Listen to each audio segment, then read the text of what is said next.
بسم الله الرحمن الرحيم الحمد لله رب العالمين والصلاة والسلام على سيدنا محمد وأهل بيته الطيبين الطاهرين اللهم صل على محمد وآل محمد. So we are still in what area of tafsir? What tafsir? What type of tafsir? Fabrication, but it is part of what? No, I know that is a secondary title. What is the main title we started with? This bahath, this whole lesson. Not hadith. You are close.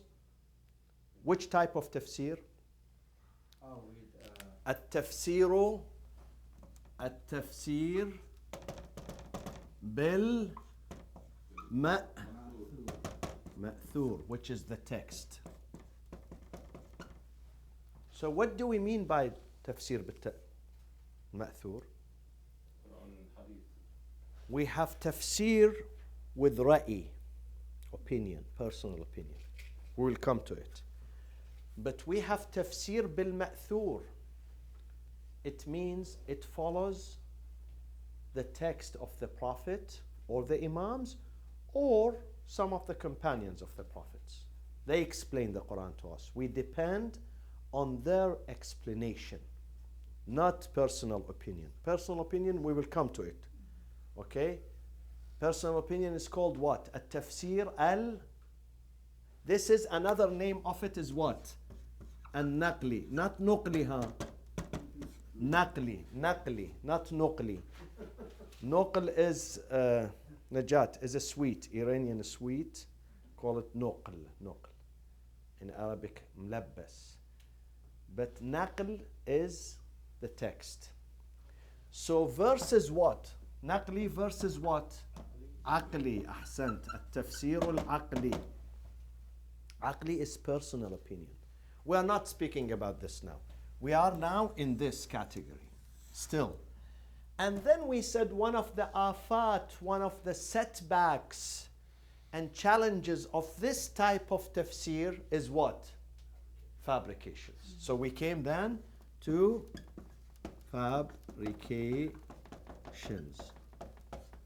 And we spoke about the reasons of fabrications. Why they have to fabricate. One of the reasons, Saeed, was what? They're perpetuating fairy tales from their culture, from the lands that they came from. This is one. What was the second reason for fabrication? Politics. Sultan has money. He wants propaganda machine. Today you have analysis, you have a New York Times, you have CNN, you have Fox News, you have ABC, CBS, whatever. At that day, you have someone sitting in the mosque. He is the source of everything. Source of halal, source of haram, source of knowledge, source of etiquette, source of stories. Politics. What was the other reason? Fabrication. Mm-hmm. Well, there was other mentioned, I think, reasons being people who were naive. And then they saw nobody is reading the Quran, nobody is praying, nobody is fasting, nobody is going to Hajj. Then they come and they say, if you read this chapter before you go to bed, you will have 500 mansions in paradise.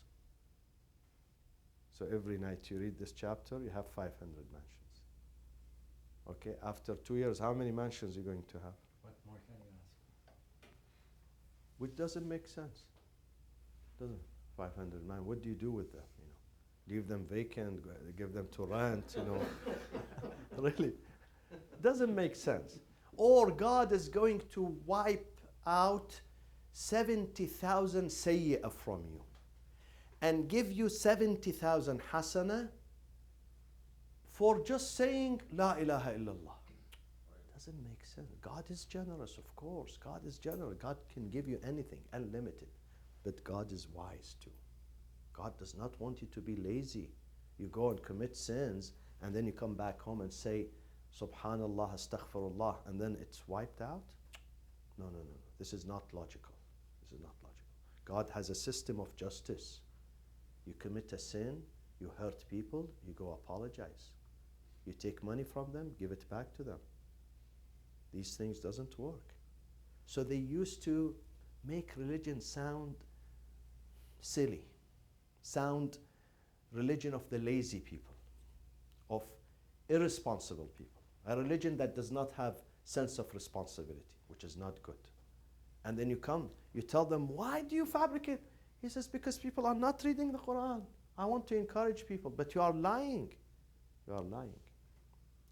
Imam Ali alayhi salam, one of his most beautiful sayings, believe me, it shakes my foundation when I read this. أتريدون أن أطلب النصر بالجور أتريدون أن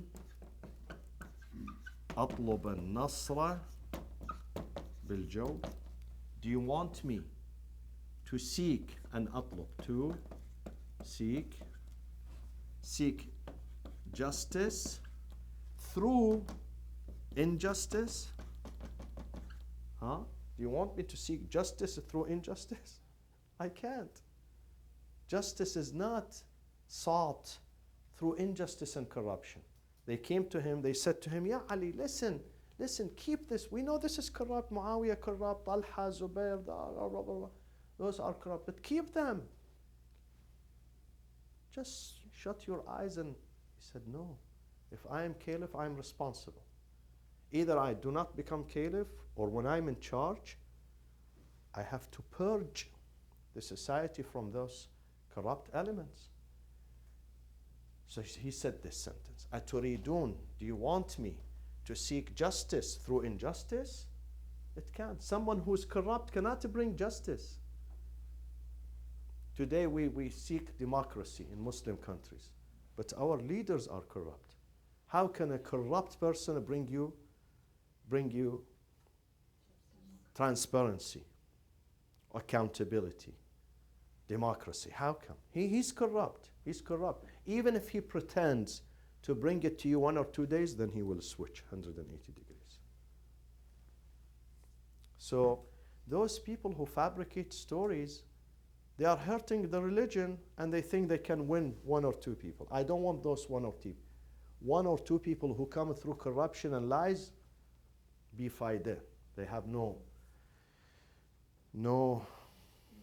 use. What is another? There is another element of fabrication, especially in the darbar, in the courtyard of the sultans. Keep people busy with stories. Oh, no, Make the sultan look good. yeah, it's like on the That's spot. politics. Kiss up to the sultan. Personal. Even if the sultan is not asking them, Yeah. but he wants to get closer to him. He wants to get closer to him. He wants to be more Catholic than the Pope himself. So he sits there and he wants to make, and we have those people even today. Tamalluq, this is called tamalluq. In Arabic, it's tamalluq, and Farsi too. Okay? They kiss up to him. Why? Why do you do this? Because he wants to get, Sultan says, wow, he's my supporter. And those people are making the tyrant, believe me. I remember the time of Saddam Hussein. Who made him tyrant? Saddam was an ordinary person. But this one comes to him, you are the greatest person, you are the most intelligent, Maulana, you are this, you are this, you are. He hears nothing but to praise. Those people who praise them. In Lebanon, they have a methel, proverb. They asked Pharaoh, who made you Pharaoh? He said, those people around me. Those people around me, I didn't say I am God. They kept telling me, you are God, so one day I woke up, I am God. Self-fulfilling prophecy. Exactly. So this is also was a reason for fabrication. Another reason for fabrication was the battle between the madhahib. Each madhab, each tradition, each school of thought, to consolidate their position, to justify their doctrine, they have some hardcore members who fabricate stories and hadith. Okay? On behalf of this madhab against the other madhab. And we read one of them yesterday, that when God saved Moses, وَحَمَلْنَاهُ عَلَى ذَاتِ أَلْوَاحٍ وَدُسُرٍ, so Jibreel brought 4 nails. Each nail was what? Written on the nail, the letter Ain. The letter Ain. Ain, reference to Abdullah ibn Abi Quhafa. This is the real name of Abu Bakr. Okay? Abdullah ibn Abi Quhafa, and Umar and Ali and Uthman and Ali. So the ship was saved with the barakah of the blessing of the Khulafa. And they add Imam Ali so the story can move, Otherwise, if Imam Ali outside, people have, So bring Imam Ali, just, put him on the waiting list so they can justify. So now, after the fabrications, we go to a special chapter in the fabrications that occupied a huge section of this fabrication, and that is the Israelites. The Israelites are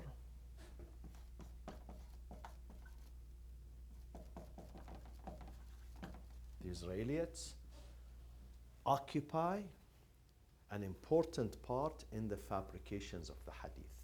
Why? Because Islam came to Medina. And Medina had many tribes, at least 3 tribes that were Jewish and other tribes that were Christians. And some of those followers of Judaism and Christianity, whether voluntarily or involuntarily, accepted Islam. Some of them didn't like Islam. They had to. If you can't beat them, then join them. Some of them said, no, it's okay. But they stayed inclined toward their old traditions. And many of them were ahbar and ruhban, hibr, big rabbi, big priest, pastor in the Christian tradition. So they had many knowledge of their tradition. And they could not disconnect themselves from their traditions, so they had to bring their cultural baggage with them. We have it here in America, in the West. Some of our ancestors, parents, they come from Pakistan, Lebanon, Iraq, Iran, Morocco, Egypt, Yemen, Saudi Arabia. They bring with them their cultural baggage. They can't give up on it. Even though they live in a country for 50 years, still they are attached to the old land. This is what happened during the early Islam. So those people, they used to tell stories. And this phenomena started during the time of the second caliph.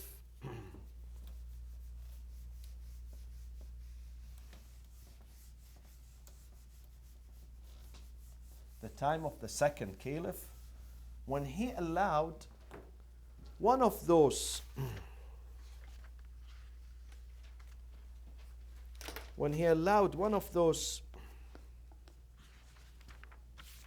by the name of Wahab ibn Munabbih.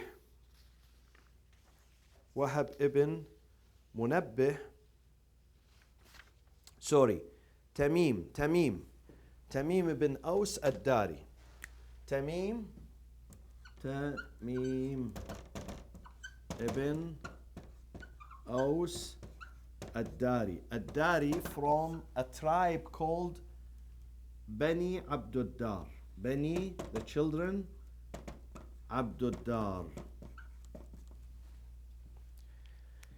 Umar allowed him to be a storyteller in the mosque.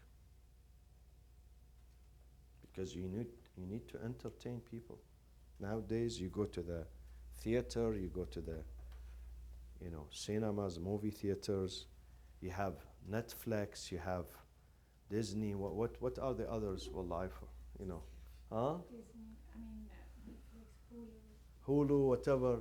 At that time, people, get bored, and when people get bored, they start fighting, either with their wives if they are inside the house, or with their friends outside the house. So the best thing is to bring them, just like kids. When kids, here when we have a program in this room is a storytelling room. They gather 30, 40 kids here, and one of the masakin comes, either male or female. They give them $20 an hour to keep those kids busy for 2 hours until we finish. So this storytelling, whatever he says, it will finish after a period of time.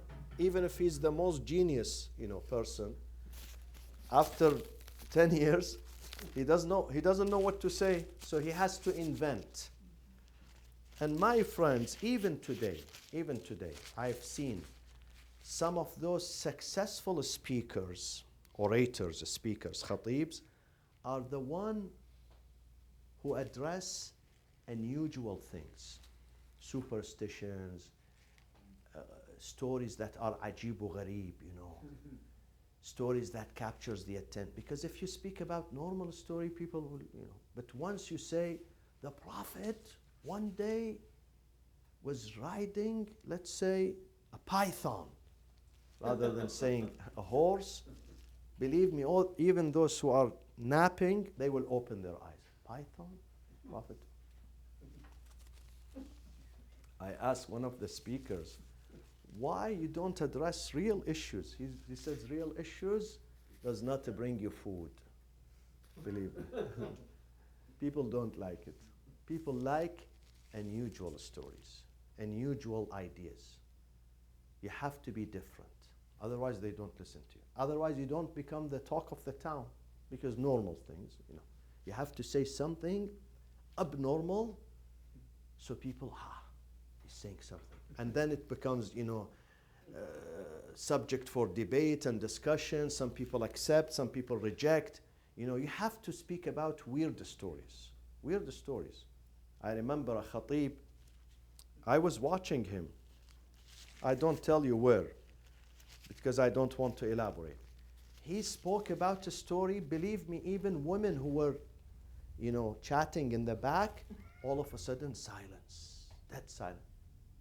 Because the story is a fairy tale. I know it's a fairy tale, but people like fairy tales. He said someone, buried his sister, and then he was bending down, and his passport fell down in the grave. And then while he was going back to his country, he reached the border. Where's my passport? Oh, I dropped it in my sister's grave. So he came back, he dug the grave. He saw his sister naked. He put her there, she had kafan. Now it is naked. So he started crying. He went to the Sayyid, whatever. He said to him, I buried her 3 hours ago. Now I come back, she's naked. The Sayyid tells him she was without hijab in her life. He said, yes. He said, then this is the result. Because she didn't observe hijab, now in her grave, she's without hijab. Doesn't make sense. These things does not make sense. What happened to the passport?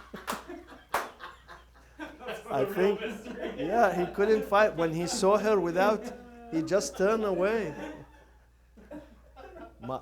Philosophers, they say, مَا قُصِدَ لَمْ يَقَعْ وَمَا وَقَعَ.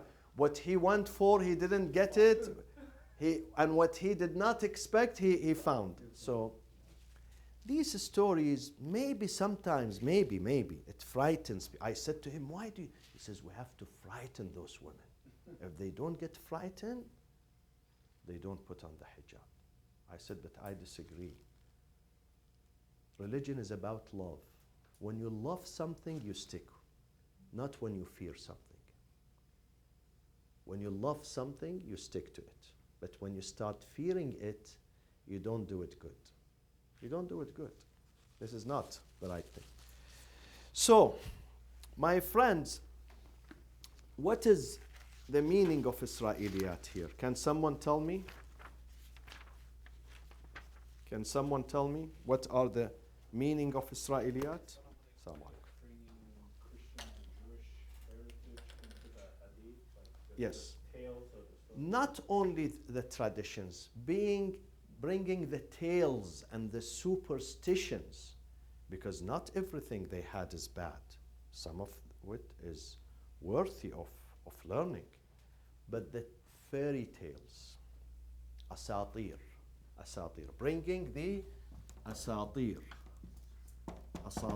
which is the fairy tales, okay? Or some people call it fables, okay? Or superstitions, bringing it into history, into tafsir, into hadith, into the Islamic heritage. This is called Israeliyat. Now, the Quran itself, some people argue, but the Quran itself, there are verses in the Quran that says to the Prophet and the Muslims and the non-Muslims, go back to the tradition of people of book and read them. So why now we don't like this? You know, this is what the Quran is saying. Where is it? Here, many verses in the Quran. One of them, فَإِن كُنْتَ فِي شَكٍّ مِّمَّا أَنزَلْنَا إِلَيْكَ. O Prophet Muhammad, say to those Arabs, the pagans who are around you, who have doubt about you, about your authenticity, that you are the messenger of God, فَاسْأَلِ الَّذِينَ يَقْرَؤُونَ الْكِتَابَ مِنْ قَبْلِكَ. Go to those who read the book. What book here? Torah and Injil, not the Quran. Because min qablik, the book that is before you, not your book is Quran. The one before you, the scriptures, earlier scriptures, previous scriptures. لَقَدْ جَاءَكَ الْحَقُّ مِنْ رَبِّكَ فَلَا تَكُونَنَّ مِنَ الْمُمْتَرِينَ. The truth, they can find it in these books. What sort of a truth? Everything? No. The description of the Prophet and the prophecy that there will be a prophet succeeding Isa. He will come from Mecca. The name Mecca is mentioned. Arabia is mentioned. Ahmed is mentioned. His name Ahmed is mentioned. Let them go and check it out. They find it in their books. If they don't believe in you, let them go. Check it there. And then another verse in the Quran. وَمَا أَرْسَلْنَا مِنْ قَبْلِكَ إِلَّا رِجَالًا نُوحِي إِلَيْهِمْ فَاسْأَلُوا أَهْلَ الذِّكْرِ إِن كُنتُمْ لَا تَعْلَمُونَ. If you don't know, go and ask أهل الذكر. Who are أهل الذكر in this context, in this Quranic context? Exactly. Dhikr, their books. Go and ask them about the description of Prophet Muhammad, about the prophecies that are found in their book about the arrival of Prophet Muhammad sallallahu alaihi wasallam. وَلَقَدْ آتَيْنَا مُوسَى تِسْعَ آيَاتٍ بَيِّنَاتٍ فَاسْأَلْ بَنِي إِسْرَائِيل. God says to the Prophet, not to him, because the Prophet he knows, but to us, to people who have doubt around the Prophet. Go and ask the children of Israel. Meaning go and check their books, their literature, their scriptures. You're going to find the truth there. So,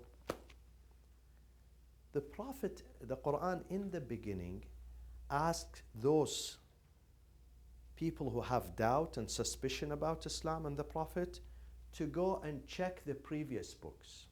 You will find the answer there. So Muhammad is not fabricating. He's not alleging that he's a prophet. We mentioned him earlier, before his birth. before he came into this life. We mentioned about him in the previous books. So in the beginning,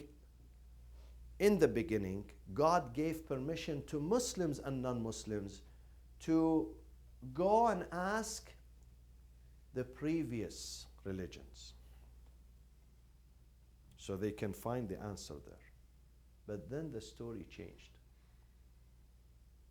In the beginning, there was encouragement to go and ask them, but then later on, there was a ban on going and asking the Jews and the Christians.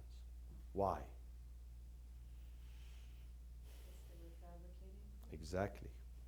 Because they started, some of them, not all, some of them who did not have good intention, pure intention, they started adding things from their own selves, their own desires, which were baseless. And it became dangerous. It's like you sending your son to someone to teach him the principles of Islam. Tawheed, monotheism, prophethood, imamah, ma'at, okay? So he's good in teaching these principles. But then let's say he has specific tendency towards a sect, okay, or an order. Let's say, for the sake of argument, let's say he has Sufi tendency. So in the beginning, he was teaching your son, your daughter, the principles of Islam, which is okay. But then slowly, he started to drag him into where? Sufism. Then you're going to say to your son, no. In the beginning, yes, he was good, up to a certain limit. But after that, I don't allow you to go to him anymore. This is what happened with the people of book. Until in Surah Al-Imran 118, God said to the Prophet, Dr. Omid, 3118, read it for me. Yes. It's here. No, I need to read this translation.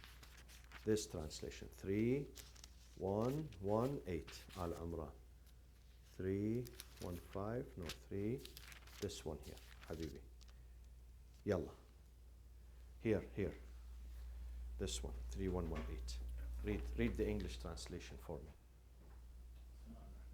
Loud. O you who believe, take not intimates apart from yourselves. They will not stint you in corruption. They wish you to suffer. Hatred has appeared from their mouths, yet what their breasts conceal is greater. We have indeed made clear the signs for you, were you to understand. What does this say? Ya ayyuhalladhina amanu. O who you believe, لا تتخذوا بطانة من دونكم. Bitana in Arabic is an intimate friend. Who knows your inside, who knows about your life, who knows everything, he knows your secrets. If they are not your religion, don't take them. Don't take them as, a friend, say hello, let's go have a coffee once in a while, no problem. But an intimate, very intimate, close friend, don't take them. Why? لا يألونكم خبالا. What does it mean? They will not stint you in corruption. Exactly. Whenever they find a chance to corrupt you, to mislead you, they will do so. So be careful. لا يألونكم خبالا. وَدُّوا مَا عَنِتُّمْ. They will be وَدُّوا مَا عَنِتُّمْ. They wish you to suffer. To suffer. They enjoy your suffering. They look like good friends, but they are not. They wish you ill. They don't wish you goodness at all. وَدُّوا قَدْ بَدَتِ الْبَغْضَاءُ مِنْ أَفْوَاهِهِمْ. Sometimes you notice the grudge, the jealousy comes out of their mouth. The slip of the tongue. The slip of the tongue. What does it say? Yeah, hatred has appeared from their mouths. And what their hearts conceal is even bigger than their mouths. Read it. Yeah, that's it. Yeah, exactly. Yet what their breasts conceal is greater.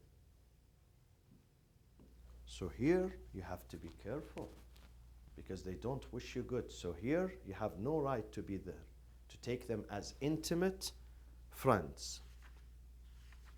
And therefore, let me read this story for you. One day Umar ibn al-Khattab came to the Prophet very excited.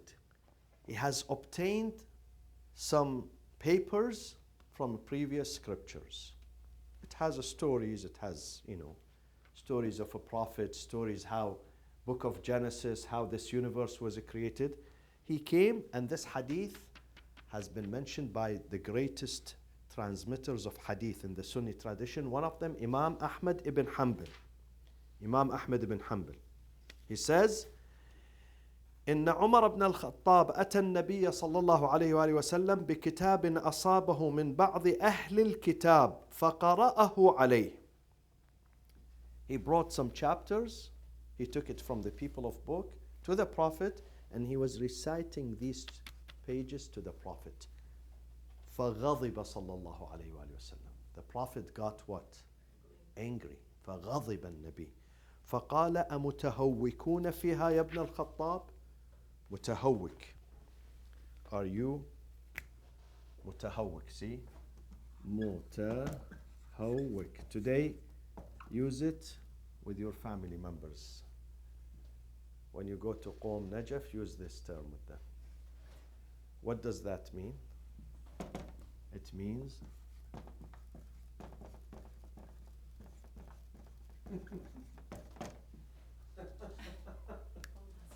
Mutahawwik, someone who lost his mind.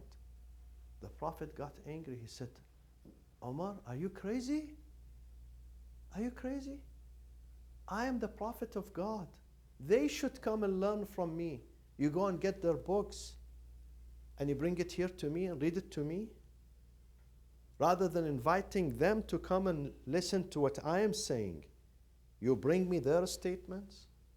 أمتهوكون? Have you lost your mind? أمتهوكون فيها يا ابن الخطاب؟ والذي نفسي بيده, by the Lord who has the control of my soul. لقد جئتكم بها بيضاء نقية. I brought this risala, this message to you. بيضاء, clear, white, immaculate. Naqi means immaculate, spotless. Spotless. لا تسألوهم عن شيء. Don't go to them and ask them for any reference.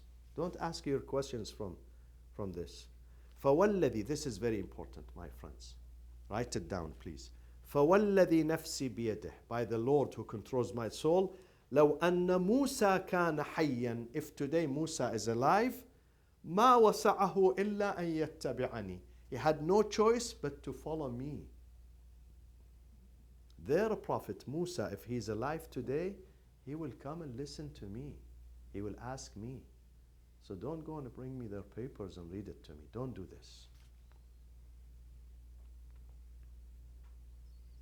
So the Prophet chided Umar because he was so excited. He went, he brought papers from there.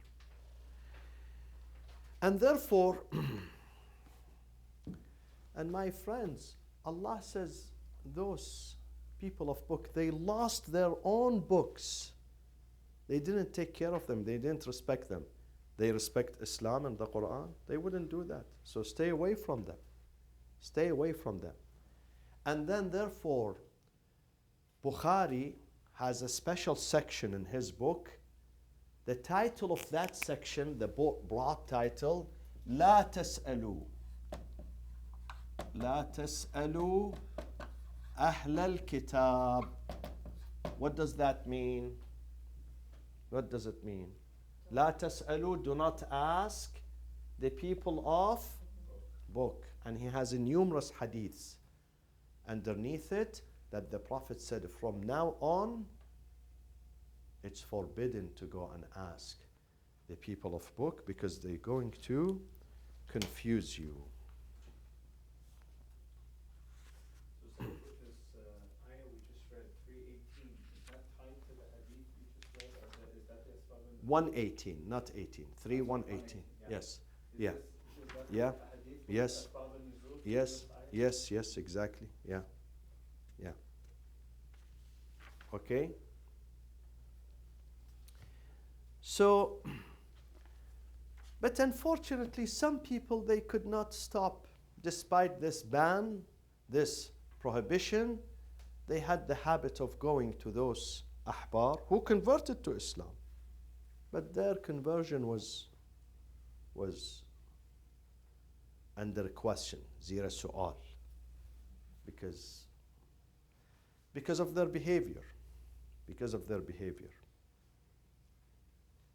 Still, some naive people would go and listen to them, and once they listen to this story, because he's a scholar, he's a rabbi, so he assumes that whatever he's saying is right. And then he transfers this story, or this khabar, this riwayah, or this interpretation to what? To the people, not the Prophet. No, they cannot do this in the front of the Prophet. Either during the time of the Prophet to the people, or after the time of the Prophet. And as I said, after the time of the Prophet, this business became an official business. What business? Storytelling. It had a new stand. This guy had a new podium. One, do you know one?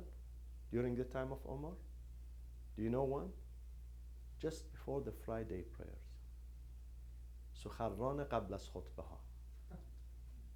Before the Umar arrives and gives the sermon, prime time, this is prime time. People are waiting for the caliph to lead the, because people in the morning, people would wake up at Fajr, sometimes before Fajr. So 11 a.m. is a prime time. They are still outside. Where do they go? No coffee shops. Okay, no internet cafes. So they go to the mosque, most of the time in the mosque. So that was a prime time, and this guy comes and he delivers his storytelling. It means the mosque was packed. And this is immediately before the Jum'ah sermon. Prime time. During the time of Uthman, he changed it into the evenings. Evenings, another prime time, according to the American media. What is the prime time here? 5, 6 p.m.? 6 to 8? So he changed it to the evening, because the societies were developing, so people will, stay a bit late. So, and this guy, and not, this is an example, one of them, we will study, they were the leaders of that ring were 11 or 12 leaders. We will come to them next week, inshallah. We will study briefly about each and every one of them, and how they converted and why they converted. So, this was a big setback for the hadith. And they will mix what is true with what is false, what is right with what is wrong, what is fact with what is fiction and superstition. One of the things that is written in book of Genesis is that Israel means the person who defeated the supreme power. A person who defeats the supreme power is named Israel. Isra means the winner. Rael means the superpower. So who's Israel? Who's Israel? Jacob. Even in the Quran, his name is Jacob. In the book of Genesis, it says he was wrestling with God. He was wrestling with God. And he defeated. He knocks God down.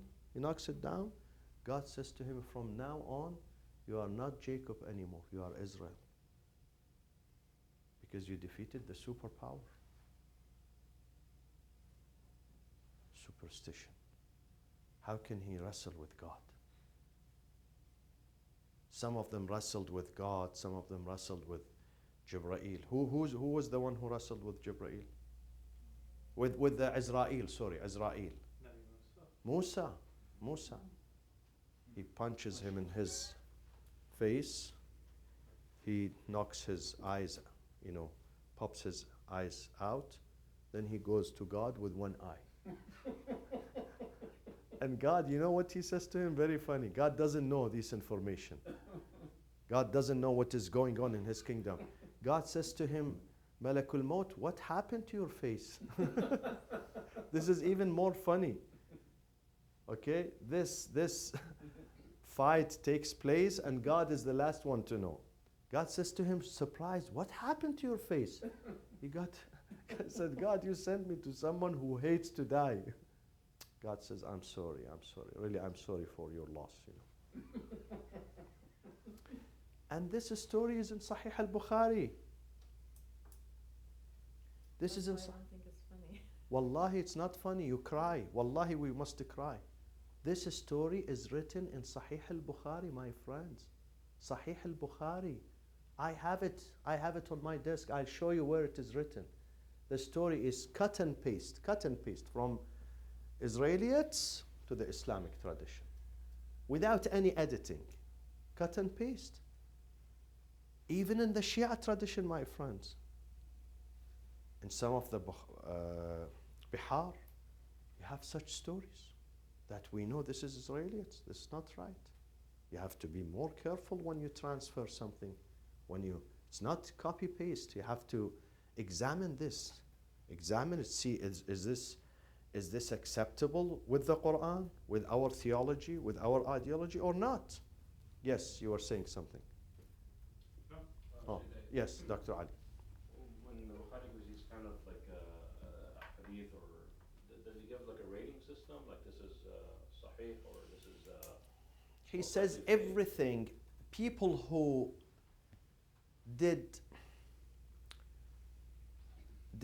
explanation for his book, sharh, because Bukhari has many people who came after him. They did sharh Sahih al-Bukhari. Many shuruh, not one or two.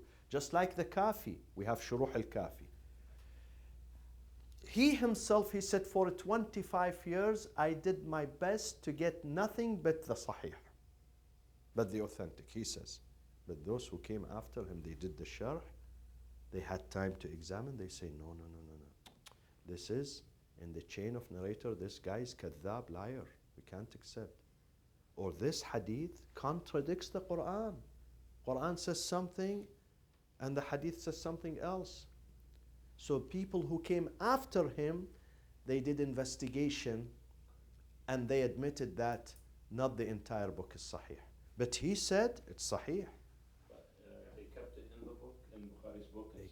They kept it in the book. But they put hashiyah, footnote. Yeah, This is da'if. This is not accepted. This is rejected according to the level of fabrication. We do have the same with Kafi. We have Sharh al-Kafi, and this hadith is da'if. We can't accept it. This hadith is sahih. This hadith is authentic. This hadith is muwathaqa. We studied in usul al-fiqh. Sahihat fulan, muwathaqat fulan. These are the levels and the degrees of the authenticity of the hadith. Yes, Saeed. But those people that came after Bukhari and did Shah, can't they not make any claims to refute it being Sahih, because Bukhari claims it to be Sahih? So what's the point of the Shah? Within the school of Imami, we don't claim anything to be Sahih other than Yes. the Quran. So Yes, exactly. So Shah is legitimate for Al-Kafi, but It is legitimate. The scholars who came after, they said, yes, the Bukhari, he did his best, but sometimes he slipped, he's not ma'soom. But I think like in an argument, if we point to that, they can't refute it and say that they don't accept it because their ulama say that it's Sahih. So they have no, even in Shah, they have no claim to say that it's not legitimate. But even today, they consider it to be the second book after the Quran. Yeah. Even until this moment. Right, yeah. They still believe, despite some of the fabrications inside, they still believe in the sanctity of this book. Yeah. And it is number one. Bukhari is number one, Muslim is number two. Then the other four are not sahih. They don't call them sahih. Musnad Ahmad ibn Hanbal, Sunan at-Tirmidhi, Sunan at-Darimi, Sunan al-Nisa'i. These are not, they don't. But the first two ones, they call them sahih until today. وصلى الله وسلم على سيدنا محمد وأهل بيته الطيبين الطاهرين.